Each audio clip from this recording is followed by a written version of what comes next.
Good afternoon, Primetime Squad. How's everybody doing this fine Tuesday afternoon? I hope all is well with all of my Primetime Squad.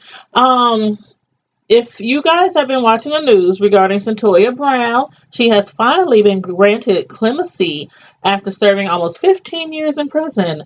And a lot of you don't know who Cyntoia is, or anything about the background on that story. So I'm uploading this video that I did. I thought I had posted it on this channel as well, but obviously it was on my other YouTube channel called Tanya Knows No Limit.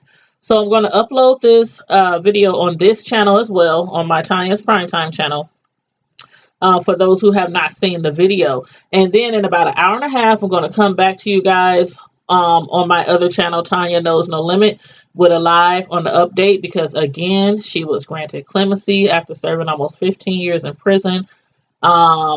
This video that you are about to watch basically gives you all the background info and details of her story. And after you finish watching it, let me know your comments, how you feel about the video. And then again, in about an hour and a half on my Tanya Knows No Limit YouTube channel, I will be coming at you live. So please like the video, share the video, and feel free to comment in the comment section, about how you feel about the video or about the situation of her prison sentence.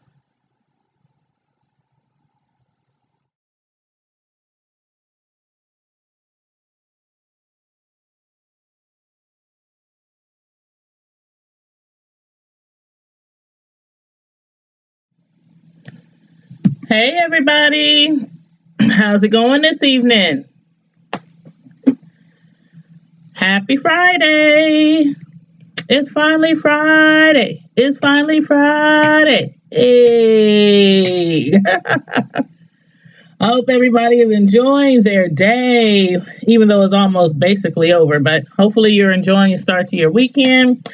Come on in. Make sure you click the like button on your way in. Let me grab my little cup.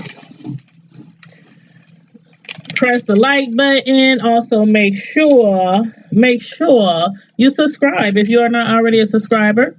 And please share my link, share my live, share my video to your social media platform, whether it's on Facebook, Instagram, or Twitter. So, and matter of fact, yep, I did share. Okay, I shared on all my sites.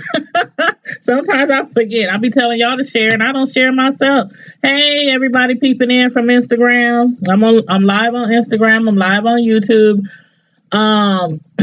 Excuse me. And again, make sure you like, subscribe, and share. Please share the video. We're going to be discussing something that has been trending lately over social media and on the news. And has been getting some support from some big celebrities as well. I don't know how much of you probably remember. Let's see, this is 2018. So 2004, that was like 14 years ago. Yeah, about 14 years ago. Okay. The story that we're going to be discussing today, if you're watching on my YouTube, you see the title of the video. But we're discussing this, well, I want to say little girl, but now she's actually, I believe, 20, let's see, that was 14 years ago.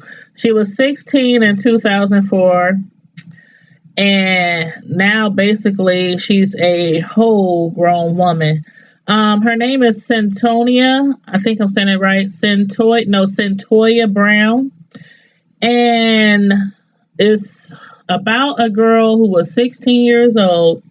Her name is Cyntoia Brown. You can look it up. Search her name. Let me spell it for you. It's Cyntoia, Cyntoia Brown. Back in 2004, she was arrested for a murder of a John. She was a prostitute. And she was convicted for that murder, even though she claimed it was self-defense because she thought her life was in danger. She was sentenced to life at 16 years of age. And lately, as I was saying, a lot of big time celebrities have been trying to petition or, excuse me, plead um, her case that she received clemency. Now, mind you, this happened in 2004. It's now 2018. I'm going to give you a little backstory on this for those of you who might not follow it. But again, those of you, most of you probably already know this story. I was talking to my youngest son today because sometimes I talk to him about, the subjects I be discussing on my lives, or try to get like recommendations for things that he might hear in social media or see in social media. And I asked him, do you know about this case? He's 17. And he was like, yeah, I remember that. And I'm looking at him like, okay, this happened in 2004. It's not like he actually remembers it because, of course, around that age, he was only a few years old. But he has heard about it in social media. He was like, yeah, Mom, I know who it is. I just can't pronounce the girl's name. So I knew he knew what I was referring to because I couldn't even pronounce her name at first. I'm like, Cyntoia, how do you pronounce that name? But anyway, it's Cyntoia. I'm going to give you a little background on this case. And also for those of you on Instagram, if you want to call in, because we are taking call-in calls tonight.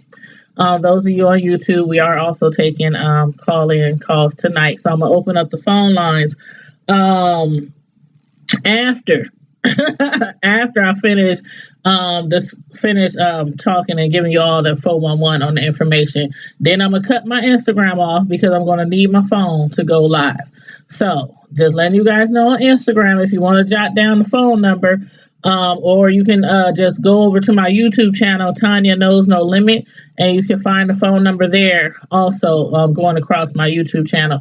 But the phone number to call in tonight is 641-715-0872. And the access code is 434478. So that's the call-in number. 641-715-0872, access code 434478. And again, it's on my YouTube channel, going across the screen. So if you're on YouTube, you don't have to write it down. It's just right there. But anyway, let me give you a little background of this information, of this story. Now, the child's name, well, she was a child and she's now a grown woman, but her name is Cyntoia, again, Cyntoia, Cyntoia Brown. She was born to a mother who was addicted to drugs and alcohol, and the mother had, at that time, she was around the same age as Cyntoia when she committed the murder. Her mother was about 15, 16 when she got pregnant and had Cyntoia, and also addicted to drugs and alcohol, like I said, and eventually realized she could not take care of her baby. So she ended up giving her baby up for adoption. That was Cyntoia. The lady who adopted her name is Georgina, or AKA Gina Mitchell. That's Cyntoia's adopted mom. As they were explaining about Cyntoia, her life and her history and her background, they were saying, she's a complex child with horrible experiences in the 16 years of her life before, she committed that crime. Not committed that crime, but committed that crime, because she had committed crimes before then, prostituting. That's a crime right there in itself. And doing, hardcore drugs and other things that she was doing back then. But she said that she thinks her life would have been different, had it been she allowed her adoptive mom to be more active in her life. And I think what she meant by then, when I was watching the videos of her, telling her story, she was basically saying she had, grew up feeling abandoned, struggled with abandonment issues, trust issues. She didn't really have any guidance per se because she didn't allow her adopted mom to go there with her. You know what I mean? Because she didn't trust her, the abandonment issues. Even though she adopted her at a young age, she still dealt with serious issues like that. So that's why she claims she really didn't have any guidance at a young age. Now, I think that's kind of true among most children who are adopted and given up by their parents, or neglected or abused or beaten or raped or whatever, by their parents, and then given up for adoption. They go through those struggles, of abandonment, trust issues, and whatnot. And I believe most of them actually receive counseling. I don't know how much counseling or how many years of counseling, but I do believe that they should at least receive, especially if they adopted out as a small child, once they realize they adopted, at least receive counseling to at least probably the age of 16. That's just what I think. But, excuse me. Let me get a drink. Let me get a sip. But, as I was saying, after years of being molested, because this girl went through a lot of trauma, a lot of horrible experiences. She endured years of rape, being molested, being abused, by so many people, including relatives. After years of that, Cyntoia turned to the streets and eventually ran into a guy named Cutthroat. His real name is actually Garion McGloven. McGloven. McGlothen. I believe I'm pronouncing that right. McGloven. So Garion, who goes by the name as Cutthroat, was actually a pimp, or at least he was her pimp. I don't know if he had other women or girls working under him, but he was her pimp. But she had met him around the age of 16. She had ran away and met him, and he's 24 years old when they met.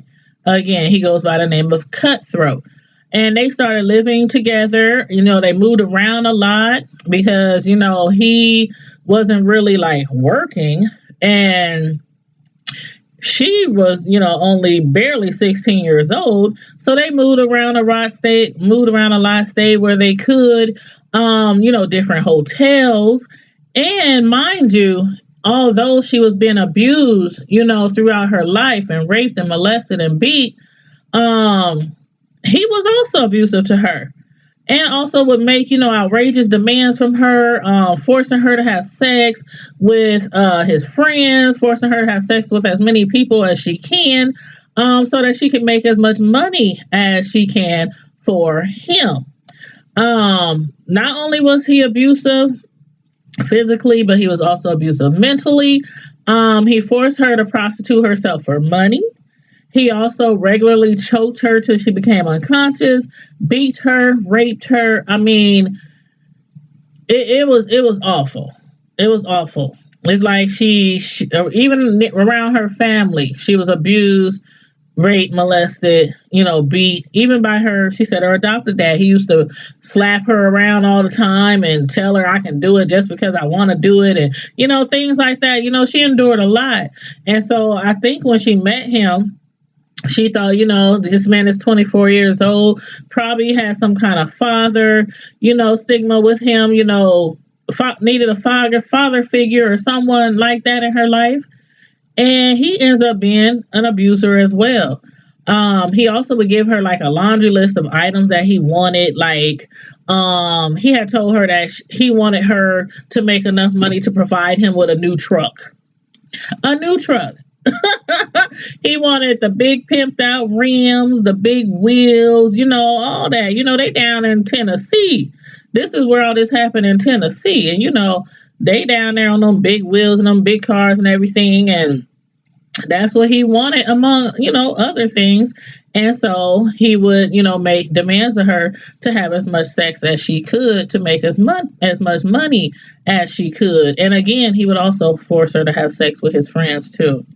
But she was terrified. She explained how she was terrified of him, but also still too scared to leave because of his threats and because of the fact that he also knew where her family lived, where her adoptive mom and dad, they had other children. So it wasn't just them, it wasn't just her. She had sisters and brothers, by her adoptive parents. Um, Not only was the man abusive, but like I said, he also was abusive mentally and physically and had the child brainwashed. He would explain to her, that women, basically, women were, or girls were born to be whores, and that's what she was. She was a whore. He called her all kind of names. You're a whore, you're a slut. Nobody but him wants her. Nobody but him desires her. And the best thing was for her to do was to learn how to be the best whore she can be. Be a good whore. Be good at what you do. Perfect your whoreness. Basically, is what he would tell her. She also, and this is what she explained, to a judge in a 2012 appeal hearing, because she had appealed her sentence because this child, I'm gonna get into the nitty gritty, but this child, again, she committed murder. She killed a John, and she thought that her life was in danger, and that's why she killed him. So let me give you a little background on the murder. It actually happened like August 5th, August 6th of 2004. I think August 5th was when he picked her up. And August 6th, like after midnight or somewhere around that area, was when he like died. But they were living, her and her pimp were living at a place, a motel or hotel, I think it was a motel called In Town Suites, in Nashville, Tennessee. And that is where they did most of their, getting high, having sex. She was like, this is all we normally did. If she wasn't out prostituting, trying to get some money some type of way, they spent most of their time up in the hotel just getting high as a kite, smoking everything under the sun, getting drunk, having sex. Usually him and her, but sometimes, again, he would force her to have sex with his friends. But this particular evening, he had told her that she was slacking and needed to go make some money. She was not making enough money for him. For him. Again, I don't know if she was his only, whore per se, prostitute, working girl, whatever you want to call her. But again, he was always making demands of her to make more money. So that evening, she had made plans to go to East Nashville, which is like a primal territory for catwalking, prostitution, to find Johns. And a lot of people hung out there. So she knew that was a place where she can probably make a lot of money that night. So what she did, she left the hotel. She walked to a nearby Sonic. And while she was there, walking towards Sonic, a guy in a truck caught her attention. And she approached the truck, and of course, he was a John, and he asked her basically, would she be willing to hook up with him for that night? And she, of course, was. She was trying to get her coins that evening. So she told him a fee. I don't know what he asked for. I didn't find that in any of the stories or any of the videos I watched, but basically it was sex, some type of sex that he wanted. So she said 200. He was like, no, sis, that's too much. How about 100? She was like, nah, bruh, that's not enough. So they settled and agreed to 150. So that's how much she was charging him to do whatever she does, best. Normally prostitutes and Johns, when they hook up, if it's not at a hotel, if it's not in the John's vehicle, around the corner, in an alley, somewhere, that's I guess that's like normally where they would hook up. This man didn't want to go to the hotel. And I guess that's where she probably normally took guys, to the hotel, since she lived in a hotel. He wanted to go to his house. Now, that right there should have sent off some major alarms to this child, some big red flags to this child, but it didn't. And I believe that is because she was young, for one. Um, her pimp didn't school her well. He was telling her, you got to be a good whore. That's what girls are born to do. You need to make sure you do your best to be a good prostitute. But I don't think he was really teaching her much besides probably how to have sex and different type of ways to have sex and how much money she should charge for sex. I don't think he schooled her as far as, protecting yourself, how to sense danger. Because normally a prostitute is not going to jump in some John's car that she doesn't know from Adam and take off into the night to his house, to his home, where she has no idea who else is there, how many people live there, or what's waiting on her there. And that's why I say, again, I don't think he, you know, schooled her too well. But anywho, on the drive to his house, they shared some small talk. Alan told her, he used to be in the army. He was also a trained sharpshooter. He also revealed to her that information because she had told him that she was originally from Fort Campbell. And so that's when he went into, oh, you're from Fort Campbell. I used to be in the military, da da da da da. Once they got to his home, as Cyntoia was walking around, she noticed guns lying around. She noticed a couple of shotguns. And then while she was eating her food that he brought her from, Sonic, because that's where they met, in the Sonic parking lot. So he must have paid for her food. For some strange reason, she said he showed her a chrome gun with a black handle.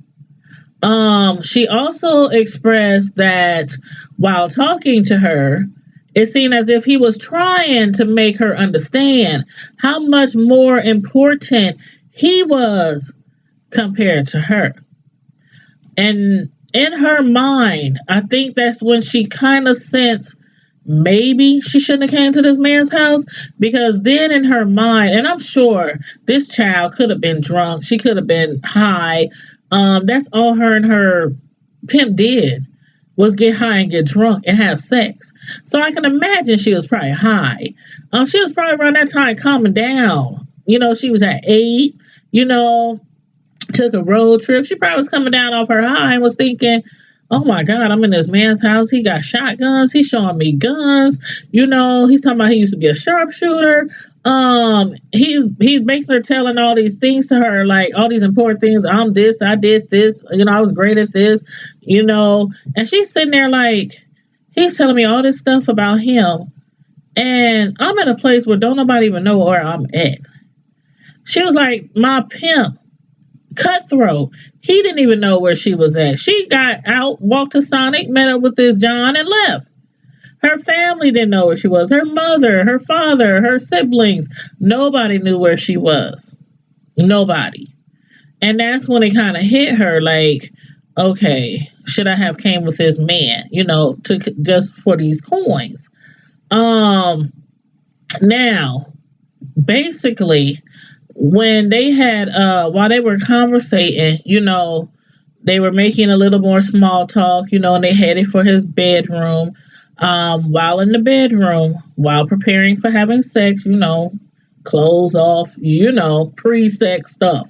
While in bed, she claimed at first, he was really gentle, caressing and kiss, just being, a normal guy or whatnot, as normal as I guess a John could be, should I say. Then she said just out of the blue, he just flipped and started getting rough with her. She said he started getting rough with her and pulling on her and forcefully, and even grabbed her vagina area, like grabbed it, like whole-handed, just grabbed it and tried to force her to him, pulling at her down there and stuff. And she didn't like it, of course. She was like, what the heck is going on? What is you doing? And she kind of like started panicking. She was basically taken aback, just didn't see this coming. I don't know why. Again, like I said, her pimp didn't do a good job of schooling her about safety, obviously. Then she claims, while he was getting rough with her, she was trying to pull away, and he leaned over the bed to grab something under the bed. At that time, she really started to panic, thinking, he's grabbing a weapon or something, or I don't know, maybe grabbing some tape, some rope. She didn't know. She didn't know. So, she was panicking. She scooched away from him, a little further, close enough to reach her purse, and grabbed her gun. He didn't know she had a gun. She grabbed. And that's one good thing I can say. Most streetwalkers, prostitutes, whatever you want to call them, they do normally carry weapons. They do normally carry weapons. She grabbed her gun and out of her purse, and she shot him. I think she shot him a couple of times. Once she realized he was dead, she grabbed her belongings, grabbed the money he was, to pay her with, grabbed his car keys to his truck because she didn't have no way back. She got a ride with him there. He was dead. I mean, I guess she could have called the cops. Probably not, a wise choice for her, in that situation. Maybe that's what she should have done, but y'all know how it is. She did not call the cops. She grabbed his truck, his keys, took his truck, and went back to the hotel where her and her, pimp had been holed up, had been living. Now, this is the story she told the cops. And during her trial, this is the story that was told. But after their investigation, the DA and the prosecutors claimed that the John, Mr. Allen, was actually fast asleep and facing away from her when she shot him. But she claimed, even after they suggested that theory, that she never slept, that they never was asleep. That's her story. That's her story. That's their story.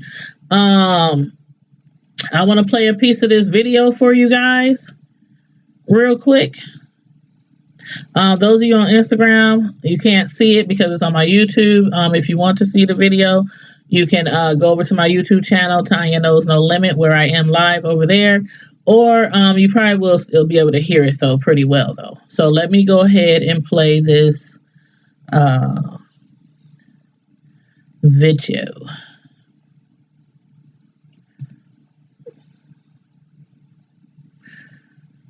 Okay, let's see. Close that.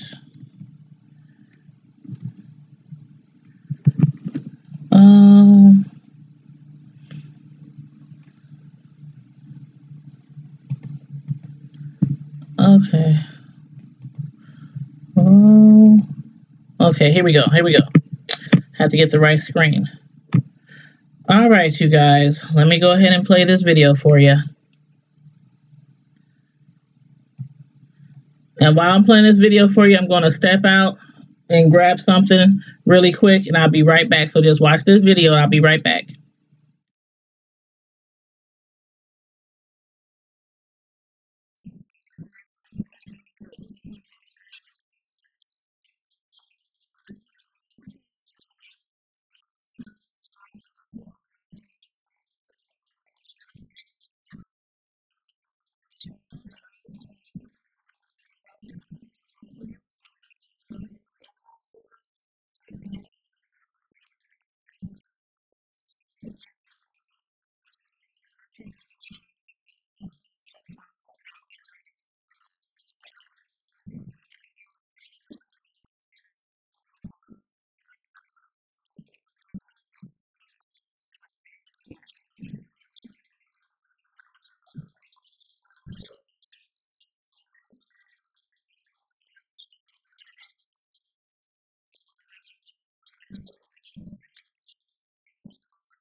Okay, so that was the video of what I was trying to say earlier when my mic wasn't working on YouTube.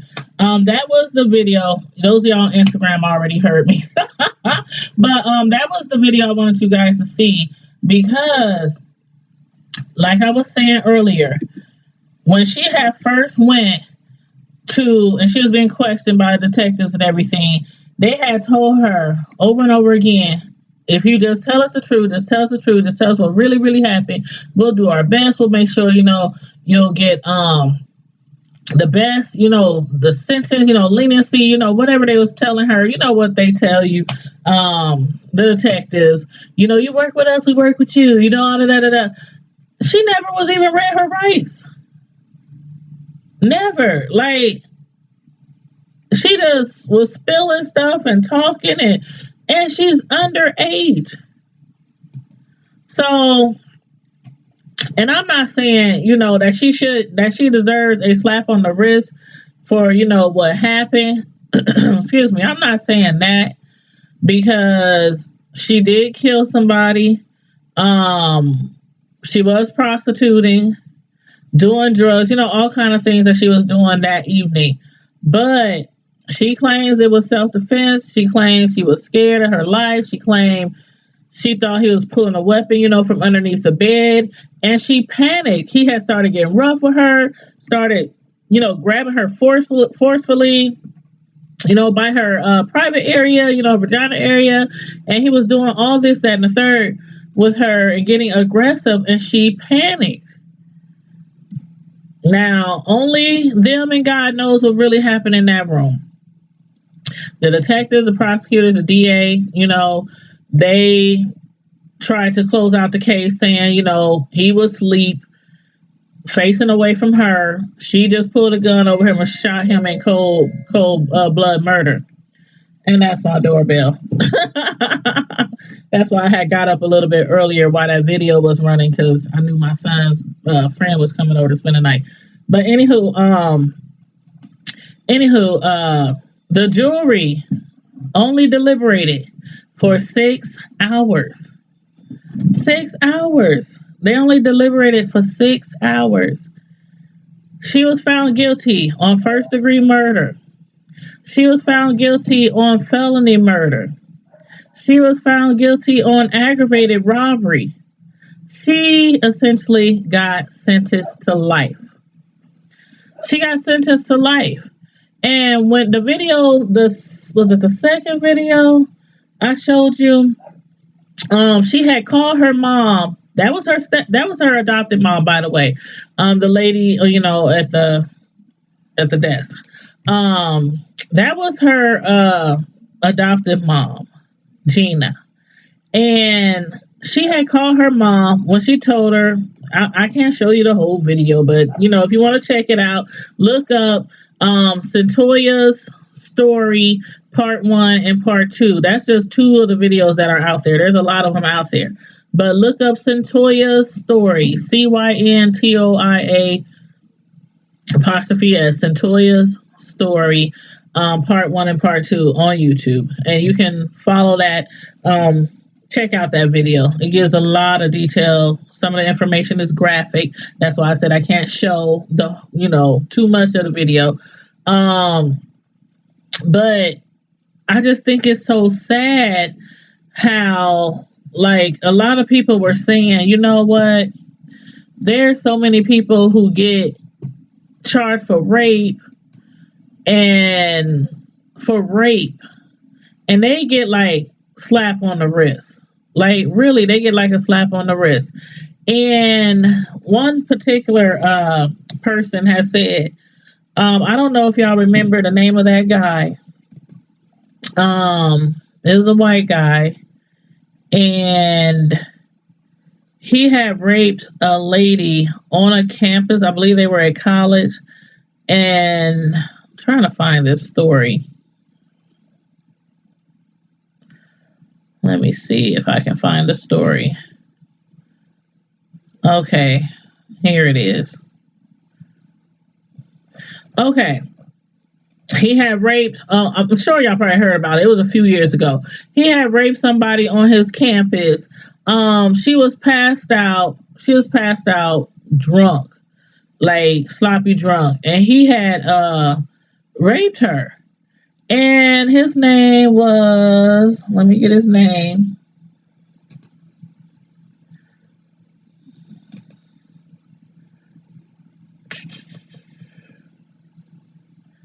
Okay, Brock Turner. That's what his name was. Brock Turner. He got 3 years. He had raped an unconscious girl. But for some reason, they did not want to ruin his life by giving him a lot of time. He got like 3 years. Yeah, I'm sure, again, some of y'all probably remember that story. The girl was unconscious. He raped her and he got a slap on the wrist. That's what I call a slap on the wrist. This young girl, Cyntoia Brown, at the age of 16, after suffering years and years of abuse herself, thought her life was in danger. Granted, I understand she probably shouldn't have been out there. Well, she shouldn't have been out there prostituting. That was the life that that was the path that she followed, unfortunately. And that night, she thought that she was gonna die. And she pulled a gun on the John and she killed him. They gave her life. They told her she has to serve at least 51 years before she's even eligible to try to get out of that prison. Also, a lot of celebrities, as I said earlier in my life, has been petitioning, pleading with the courts to give her clemency. Not only people like Rihanna and Kim Kardashian, but even T.I., they've been posting on their social media, free Cyntoia Brown, and other celebrities too. Not only celebrities, but even the Nashville, Tennessee state senator, Brenda Gilmore. She has joined, a list of people requesting clemency for Cyntoia Brown. She and, some lawmakers, they held a conference, the other Friday. They wanted Governor Bill Haslam to grant Brown clemency because they believe, like a lot of people, is not the right thing to do for this young woman. I personally want to hear y'all thoughts on the situation and y'all thoughts on the story. Again, I said I would open the phone lines, after I, went over everything, so you guys could know, as much as you can, in this small amount of time we have on this live. But she basically was saying, this lady, she was trapped in a prostitution, a victim of child sex trafficking, when she shot and killed Jimmy Allen. That night, again, just to reiterate, for those of you who are just coming in, Cyntoia Allen was out prostituting, looking for some money for her pimp. Allen picked up Cyntoia, who was 16 years old at that time, at the Sonic drive-thru on Murfreesboro Pike and brought her to his home. She had requested they go to a hotel. He insisted they go to his home. I guess he felt safer there. He knew nobody was going to be there. That's what he told her. The two of them got into bed together, and at that point, Brown ended up killing Allen. She claimed self-defense, but prosecutors maintain that she killed him, just to steal money from him. And they were thinking that because, the man was well off. He was doing well for himself. He was a real estate agent. He used to be in the military, and they feel like she just tried to rob him. I don't know. If y'all been following this story over the years, let me know how y'all feel about it. Like I said, this has just, been trending like crazy, over the last couple of weeks because of the fact a lot of people are requesting clemency for Cyntoia Brown.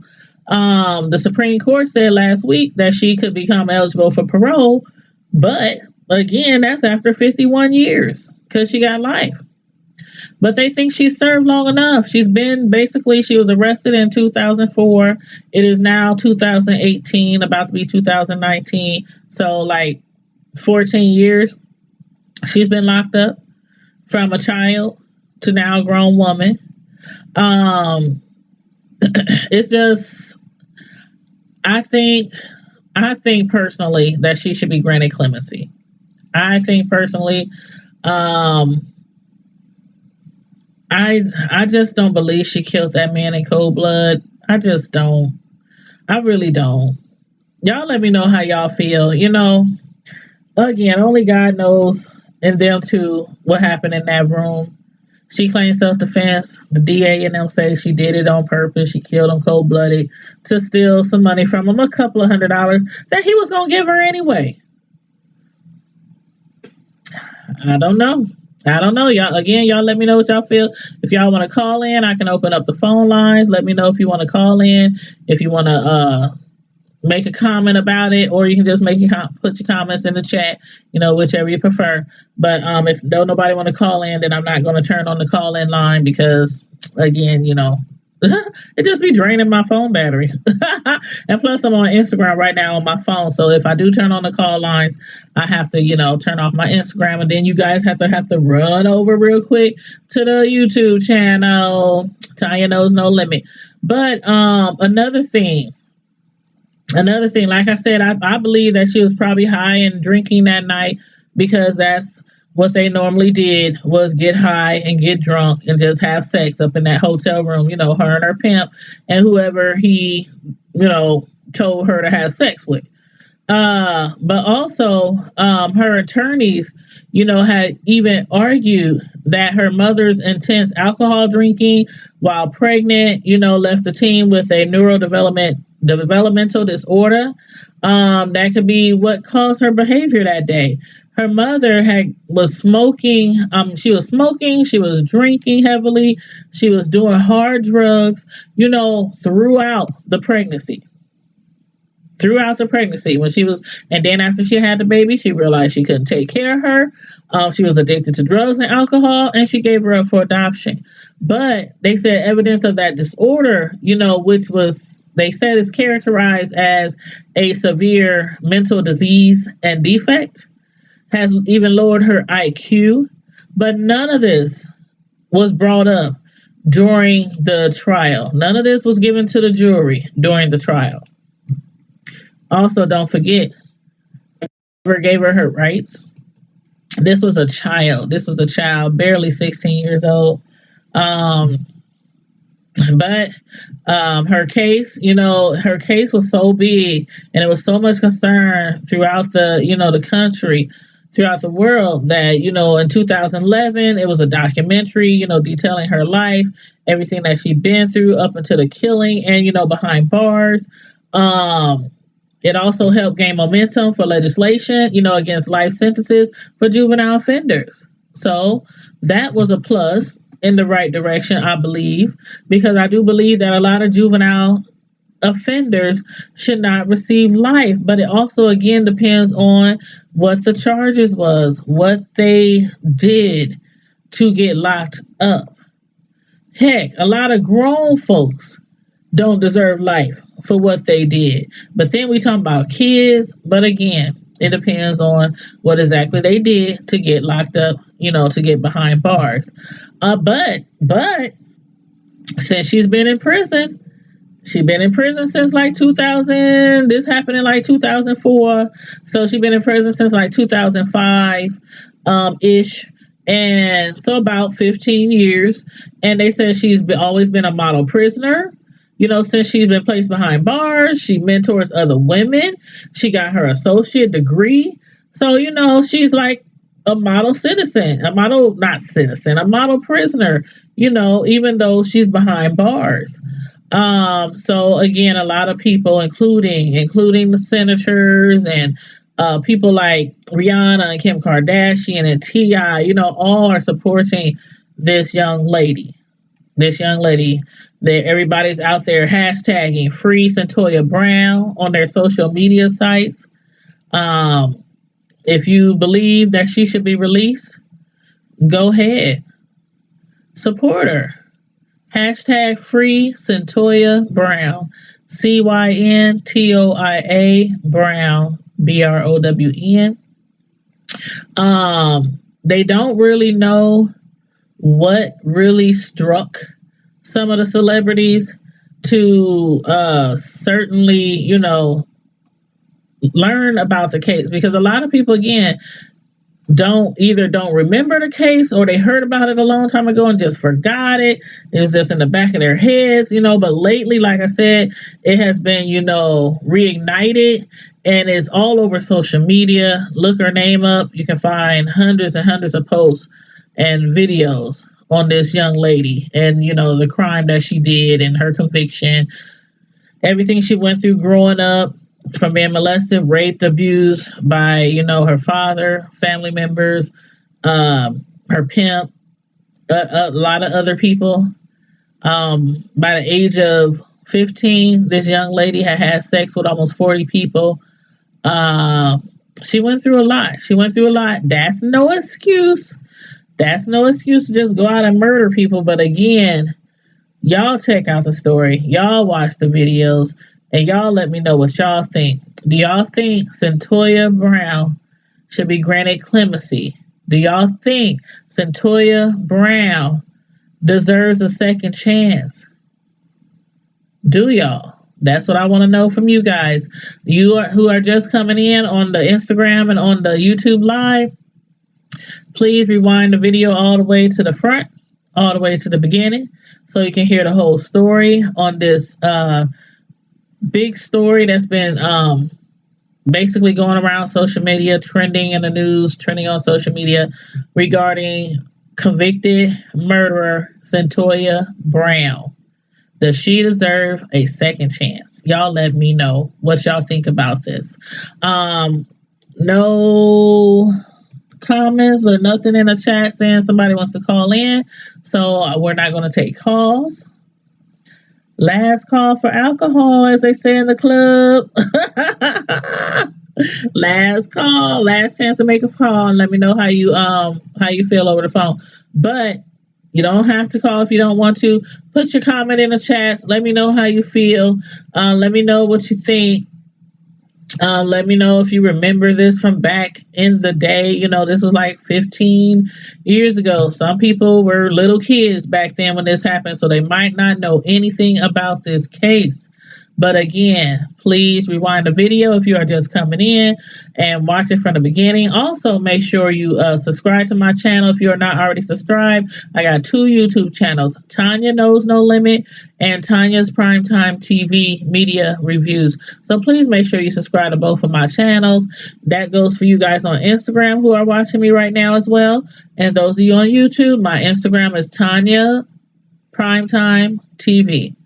Just Tanya, no S, just Tanya Primetime TV. All one word.